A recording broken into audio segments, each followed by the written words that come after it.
जय श्री कृष्ण जय श्री राधे श्री गुरुभ्यो नमः हरि ओम ज्ञानानंदमयं देवं निर्मलस्फटिकाकृतिम् आधारां सर्वविद्यानां हयग्रीवम् उपास्महे ओम नमो भगवते वासुदेवाय नमः ओम नमः शिवाय शिवाय नमः ओम नमो ನರಸಿಂಹ ತವದಾಸೋಹಂ. ನಮಸ್ಕಾರ ವೀಕ್ಷಕರೇ, ಶ್ರೀಕೃಷ್ಣ ಜ್ಯೋತಿಷಾಲಯಕ್ಕೆ ಎಲ್ಲರಿಗೂ ಸ್ವಾಗತ. ಬಹಳಷ್ಟು ಜನ ಪ್ರೀತಿ ವಿಶ್ವಾಸನ ತೋರಿಸ್ತಾ ಇದ್ದೀರಾ. ನಿಮ್ಮೆಲ್ಲರ ಪ್ರೀತಿ ವಿಶ್ವಾಸಕ್ಕೆ ಆಭಾರಿಯಾಗಿದ್ದೀನಿ. ಮೊದಲನೇದಾಗಿ ನನಗೆ ವಿದ್ಯೆಯನ್ನು ಕಲಿಸಿರ್ತಕ್ಕಂಥ ನನ್ನ ಪೂಜ್ಯ ಗುರುಗಳಂತ ಡಾಕ್ಟರ್ ದಿನೇಶ್ ಗುರೂಜಿಯವರ ಪಾದಾರವಿಂದಗಳಿಗೆ ಪ್ರಣಾಮಗಳು.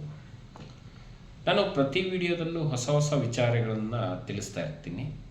ಎಲ್ಲರಿಗೂ ಕೂಡ ಅದು ಸದುಪಯೋಗ ಆಗ್ತಾ ಇದೆ ಅಂತ ನಾನು ಭಾವಿಸ್ತೀನಿ. ಭಾಳಷ್ಟು ಜನ ಕಾಲ್ ಮಾಡಿ ಮತ್ತು ಕಮೆಂಟ್ ಸೆಕ್ಷನಲ್ಲೂ ಕೂಡ ಹೇಳ್ತಾ ಇರ್ತಾರೆ, ವೈಯಕ್ತಿಕವಾಗಿ ಕೂಡ ಕಾಲ್ ಮಾಡಿ ಹೇಳ್ತಾ ಇರ್ತಾರೆ. ಭಾಳ ಜನ ಸರ್ ಎಲ್ಲದನ್ನೂ ಹೇಳಿದ್ರಿ, ಕುಜದೋಷ ಅಂತೆಲ್ಲರೂ ಹೇಳ್ತಾ ಇರ್ತಾರೆ. ಕುಜದೋಷಕ್ಕೆ ಯಾವುದಾದ್ರೂ ಒಂದು ಸರಳವಾಗಿರ್ತಕ್ಕಂಥ ಪರಿಹಾರನ ಹೇಳಿ ಅಂತ ಭಾಳ ಜನ ನನಗೆ ರಿಕ್ವೆಸ್ಟ್ ಮಾಡ್ಕೊಂಡಿದ್ರು. ಇವತ್ತು ಹೇಳ್ತಕ್ಕಂಥ ವಿಚಾರ ಕುಜದೋಷನ ಸರಳವಾಗಿ ಹೇಗೆ ಪರಿಹಾರ ಮಾಡ್ಕೊಳ್ಬೋದು. ಯೂಶ್ವಲಿ ಸಾಮಾನ್ಯವಾಗಿ ನಮಗೆ 4ನೇ ಮನೆ, ಲಗ್ನದಿಂದ 4ನೇ ಮನೆ, 8ನೇ ಮನೆ, 6ನೇ ಮನೆ, ಈ ಮನೆಗಳಲ್ಲಿ ಕುಜಗ್ರಹ ಏನಾದರೂ ಇದ್ದರೆ ಅದು ಡಿಗ್ರಿ ವೈಸಲ್ಲೂ ಕೂಡ ಚೆಕ್ ಮಾಡಬೇಕು. ಅದೇ ಮನೆಯಲ್ಲಿದೆ ಅಂದಾಗ ಅದರ ಪ್ರಭಾವ ಸ್ವಲ್ಪ ನೆಗೆಟಿವ್ ಆಗಿರುತ್ತೆ. ಆದರೆ ಅದನ್ನು ಕೆಲವರು ಕುಜದೋಷ ಅಂತ ಹೇಳ್ತಾರೆ. ಕುಜದೋಷ ಅನ್ನೋದ್ರ ಬಗ್ಗೆ ಭಯ ಬೇಡ. ಡಿಸ್ಕ್ರಿಪ್ಷನ್ಲೂ ಕೂಡ ವಿಡಿಯೋ ಲಿಂಕನ್ನು ಹಾಕಿರ್ತೀನಿ. ಹಿಂದೆನೂ ಕೂಡ ಸಾಕಷ್ಟು ರೆಮಿಡಿಗಳನ್ನು ಕೊಟ್ಟಿದ್ದೀನಿ. ಎಗೈನ್ ಮತ್ತೆ ಇವತ್ತು ಕೂಡ ಒಂದು ಒಳ್ಳೆಯ ರೆಮಿಡಿಯನ್ನು ಕೊಡ್ತೀನಿ. ಏನು ಕುಜದೋಷ ಭಾಳಷ್ಟು ಜನ ಹೇಳ್ತಾರೆ. ಕುಜದೋಷ ಅಂತ ಹೇಳಿದ್ರೆ ಅರಳಿ ಮರದ್ದು ಜೊತೆಲೆ ಮದುವೆಯಾಗಿ 11 ಮಂಗಳವಾರ ಉಪವಾಸ ಇರಬೇಕು ಅಂತ ಒಂದು ವಿಭಾಗದಲ್ಲಿ ಹೇಳ್ತಾರೆ. ಆದರೆ ಅದಕ್ಕಿಂತನೂ ಸರಳವಾಗಿರ್ತಕ್ಕಂಥದ್ದು 22 ಅರಳಿ ಎಲೆಯನ್ನು ತಗೊಳ್ಬೇಕು. ಗಮನ ಇಟ್ಟು ವಿಡಿಯೋನ ಕಂಪ್ಲೀಟಾಗಿ ಕೊನೆವರೆಗೂ ನೋಡಿ. ಮಂತ್ರ ಕೂಡ ಇರುತ್ತೆ, ಮಂತ್ರನ ಡಿಸ್ಕ್ರಿಪ್ಷನ್ಲಿ ಕೊಟ್ಟಿರ್ತೀನಿ. ತುಂಬ ಸರಳವಾಗಿರ್ತಕ್ಕಂಥದ್ದು. 22 ಅರಳಿ ಮರದ ಎಲೆಯನ್ನು ಮಂಗಳವಾರ ದಿವಸ ಬೆಳಗ್ಗೆ ಸ್ನಾನಾದಿಗಳನ್ನು ಮಾಡಿ ಬೆಳಗ್ಗೆನೆ ಕಿತ್ಕೊಂಡು ಬರಬೇಕು. ಇದು ಅರಳಿ ಎಲೆ ಬೇಕಾಗುತ್ತೆ. ಅಕಸ್ಮಾತ್ ಅಲ್ಲೆಲ್ಲೂ ನಿಮಗೆ ಕೀಳೋದಕ್ಕೆ ಸಾಧ್ಯ ಆಗಲಿಲ್ಲ, ಎತ್ತರದಲ್ಲಿತ್ತು ಅಂದರೆ ಹಸಿರು ಎಲೆ ಎಲ್ಲಾದರೂ ಬಿದ್ದಿದ್ರೆ ಅದನ್ನು ತಂದು ತೊಳೆದು ಅದನ್ನು ಕೂಡ ಉಪಯೋಗಿಸ್ಬೋದು. ಪ್ರಕೃತಿ ನಮಗೆ ಎಲ್ಲವನ್ನು ಕೊಟ್ಟಿರ್ತಕ್ಕಂಥದ್ದು. 22 ಅರಳಿ ಎಲೆಯನ್ನು ತಗೊಂಡು ಅದನ್ನು ಕ್ಲೀನಾಗಿ ತೊಳೆದು ಅದರಲ್ಲಿ ಹನುಮಂತನಿಗೆ ಪ್ರಿಯವಾದ ಕೇಸರಿಯನ್ನು ಉಪಯೋಗಿಸಿ ನೀರಿನಲ್ಲಿ ಕಲಸಿ ರಾಮ್ ಅಂತ ಬರಿಬೇಕು.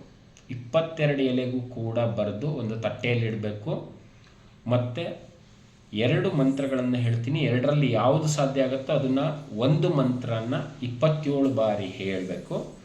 ಜೊತೆಗೆ ಈ ಎಲೆಗಳನ್ನು ತಗೊಂಡು ಹೋಗಿ ಹನುಮಂತನ ದೇವಸ್ಥಾನದಲ್ಲಿ ಇಡಬೇಕು ಮಂಗಳವಾರ ದಿವಸ.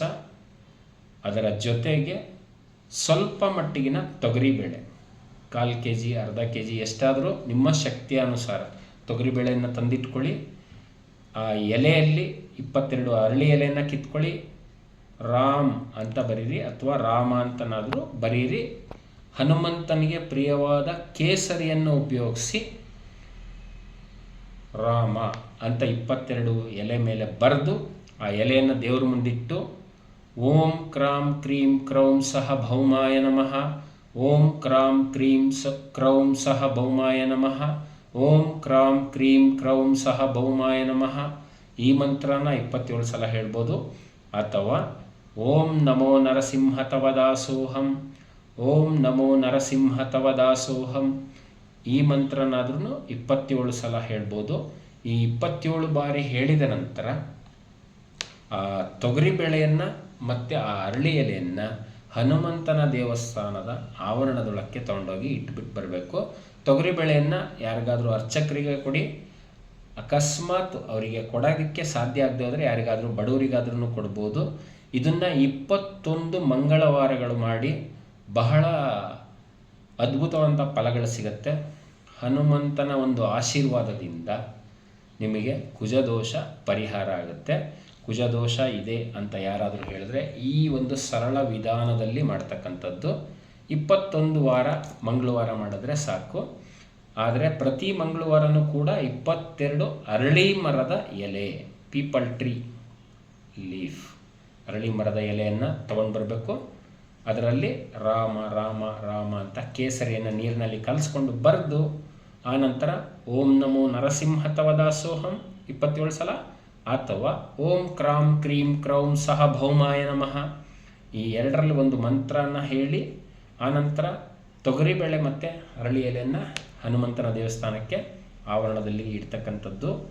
ಒಂದೇ ಮನಸ್ಸಿನಿಂದ ಆಂಜನೇಯನಲ್ಲಿ ಪ್ರಾರ್ಥನೆ ಮಾಡ್ತಕ್ಕಂಥದ್ದು ಬಹಳ ಅದ್ಭುತವಾದಂಥ ಫಲಗಳನ್ನು ಕೊಡುತ್ತೆ. ಕುಜದೋಷ ಇರೋದಿಲ್ಲ, ಪರಿಹಾರ ಆಗತ್ತೆ. ಇದು ಬಹಳ ಸರಳ ವಿಧಾನ. ಇದನ್ನು ಯಾರು ಬೇಕಾದರೂ ಮಾಡ್ಬೋದು. ದಯವಿಟ್ಟು ಇದರ ಉಪಯೋಗನ ಪಡ್ಕೊಳ್ಳಿ. ಸಾವಿರಾರು ರೂಪಾಯಿ ಹಣ ಖರ್ಚು ಮಾಡೋದಕ್ಕೆ ಎಲ್ಲರಿಗೂ ಶಕ್ತಿ ಇರಲ್ಲ. ಕುಜಗ್ರಹದ ನೆಗೆಟಿವ್ ಅಂಶಗಳು ಅಥವಾ ನೆಗೆಟಿವ್ ಹೌಸಸ್ ನಾನು ಹೇಳಿದ್ನಲ್ಲ, 4ನೇ ಮನೆ, 6ನೇ ಮನೆ, 8ನೇ ಮನೆ, 12ನೇ ಮನೆ, ನಮ್ಮ ಲಗ್ನದಿಂದನೇ ಎಲ್ಲವೂ ಲೆಕ್ಕಾಚಾರ. ಅಲ್ಲಿ ಏನಾದರೂ ಕುಜ ಸ್ಥಿತನಿದ್ದರೆ ಸ್ವಲ್ಪ ನೆಗೆಟಿವ್ ಪ್ರಭಾವಗಳಿರುತ್ತೆ. ಡಿಗ್ರಿ ವೈಸಲ್ಲಿ ಕೂಡ ಚೆಕ್ ಮಾಡಿ ನಂತರ ಇದನ್ನು ಮಾಡ್ತಕ್ಕಂಥದ್ದು ತುಂಬ ಒಳ್ಳೆಯದು. ಅಕಸ್ಮಾತ್ ಯಾರಾದರೂ ನಿಮಗೆ ಹೇಳಿದರೆ ಅಂದರೆ ಕೂಡ ನೀವು ಮಾಡ್ಬೋದು. ಅದಕ್ಕೆ ಈ ಸರಳ ವಿಧಾನನ ತಿಳಿಸಿದ್ದೀನಿ. ಇದರ ಜೊತೆಗೆ ಅದೇ ತೊಗರಿಬೇಳೆಯನ್ನು ಒಂದು ಬಟ್ಲಲ್ಲಿ ಹಾಕಿ 11 ಮಂಗಳವಾರ ತಲೆಯಿಂದ ಉಲ್ಟ 3 ಬಾರಿ ಸುತ್ತಿಸಿ ಓಂ ನಮೋ ನರಸಿಂಹ ತವ ದಾಸೋಹಂ ಈ ಮಂತ್ರನ ಹೇಳಿ ತೊಗರಿಬೇಳೆನ ಯಾವುದಾದ್ರೂ ಮರದ ಹತ್ರ ಹಾಕೋದ್ರಿಂದ, ಮಂಗಳವಾರ ದಿನವೇ ಮಾಡಬೇಕು, ಅವತ್ತೇ ಸಂಜೆ ಒಳಗೆ ಯಾವುದಾದ್ರು ಮರದ ಹತ್ರ ಹಾಕಬೇಕು. ಅದನ್ನು ಮಾಡೋದ್ರಿಂದ BP ರಕ್ತದೊತ್ತಡ ಕಂಟ್ರೋಲ್ಗೆ ಬರುತ್ತೆ. ಇದನ್ನು ಮಾಡಿ ನೋಡಿ, ನಿಮಗೆ ಗೊತ್ತಾಗುತ್ತೆ. ಯಾರಿಗಾದರೂ ಮಧ್ಯರಾತ್ರಿಯಲ್ಲಿ BP ಹೆಚ್ಚಾಗಿದೆ ಅಂತ ಹೇಳಿದ್ರೆ ಅವರು ಕೂಡ ಬಟ್ಲನ್ನು ಇಟ್ಕೊಳ್ಬೇಕು. ಒಂದು ತೊಗರಿಬೇಳೆ ತಲೆಯ ಸುತ್ತಲೂ 3 ಬಾರಿ ನಿವಾಳಿಸ್ಬೇಕು. ಆಮೇಲೆ ಓಂ ನಮೋ ನರಸಿಂಹ ತವ ದಾಸೋಹಂ ಆ ಮಂತ್ರನ 27 ಬಾರಿ ಜಪ ಮಾಡಿ ಆ ನಂತರದಲ್ಲಿ ಅದನ್ನು ತೊಗೊಂಡೋಗಿ ಯಾವುದಾದ್ರು ಮರದ ಕೆಳಗೆ ಹಾಕಬೇಕು. ಇದನ್ನು ಕೂಡ 21 ದಿನ ಕಂಪ್ಲೀಟಾಗಿ ಮಾಡಿದ್ರೆ, ಮಂಗಳವಾರದಿಂದ ಪ್ರಾರಂಭ ಮಾಡಿ ಅಥವಾ ಯಾವುದೇ ದಿನದಿಂದ ಪ್ರಾರಂಭ ಮಾಡಿ 21 ದಿನ ಕಂಪ್ಲೀಟಾಗಿ ಮಾಡಿದ್ರೆ BP ನಾರ್ಮಲಿಗೆ ಬರುತ್ತೆ. ಇದಿಷ್ಟು ಇವತ್ತಿನ ಒಂದು ಒಳ್ಳೆಯ ವಿಚಾರ. ಸೊ ನಿಮಗೆ ಎಷ್ಟು ಈ ವಿಡಿಯೋ ನಿಮಗೆ ಇಷ್ಟ ಆಗುತ್ತೆ, ಎಲ್ಲರಿಗೂ ಕೂಡ ಲೈಕ್ ಮಾಡಿ, ಶೇರ್ ಮಾಡಿ, ಮತ್ತು ನಿಮ್ಮ ಸ್ನೇಹಿತರ ವರ್ಗದಲ್ಲೂ ಕೂಡ ಈ ವಿಡಿಯೋನ ಕಳಿಸಿ. ಸಾಕಷ್ಟು ಜನ ಕುಜದೋಷ ಅಂತ ಭಯದಿಂದ ಇರ್ತಾರೆ, ಅವರಿಗೆಲ್ಲರಿಗೂ ಅನುಕೂಲ ಆಗುತ್ತೆ. ಈ ಒಂದು ಶ್ರೀಕೃಷ್ಣನ ಆಶೀರ್ವಾದದಿಂದ ನಿಮಗೆಲ್ಲರಿಗೂ ಸುಖ, ಸಂತೋಷ, ಸಮೃದ್ಧಿ, ಆರೋಗ್ಯ, ಐಶ್ವರ್ಯ ಇದೆಲ್ಲದನ್ನು ಕೊಟ್ಟು ಸದಾಕಾಲ ಸಂತೋಷದಿಂದ ಇಟ್ಟಿರಲಿ. ಜೈ ಶ್ರೀಕೃಷ್ಣ, ಜೈ ಶ್ರೀರಾಧೆ.